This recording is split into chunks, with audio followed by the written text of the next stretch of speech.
Border Gavaskar ట్రోఫీలో భాగంగా India versus Australia మధ్య జరిగిన మొదటి టెస్టు మ్యాచ్లో టీమిండియా ఆస్ట్రేలియాపై 295 పరుగుల తేడాతో ఘన విజయం సాధించింది. అయితే అనంతరం టీమిండియాపై కీలక వ్యాఖ్యలు చేసిన ఆస్ట్రేలియా మాజీ కెప్టెన్ రికీ పాంటింగ్. అయితే మొదటి టెస్టులో ఆస్ట్రేలియా ఓడిపోవడానికి ముఖ్య కారణం టీమిండియా బౌలింగే అని అన్నాడు. ఎందుకంటే టీమిండియా బౌలింగ్ చాలా అద్భుతంగా ఉందని రికీ పాంటింగ్ చెప్పుకొచ్చాడు.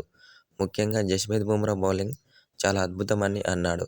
అతని బౌలింగ్ ఎదుర్కోవడానికి ఆస్ట్రేలియా బ్యాటర్లు విఫలమయ్యారని రికీ పాంటింగ్ చెప్పుకొచ్చాడు. ఎందుకంటే టీమిండియాలో బుమ్రా చాలా డేంజరస్ బౌలర్. నేను ముందే చెప్పాను. అతని బౌలింగ్లో చాలా జాగ్రత్తగా ఉండాలని మా ఆస్ట్రేలియా ఆటగాళ్లకు సూచించానని అన్నాడు. ఇలాంటి బౌలర్లను నా క్రికెట్ చరిత్రలోనే చూడలేదని రికీ పాంటింగ్ చెప్పుకొచ్చాడు. బుమ్రా చాలా అద్భుతమైన బౌలర్.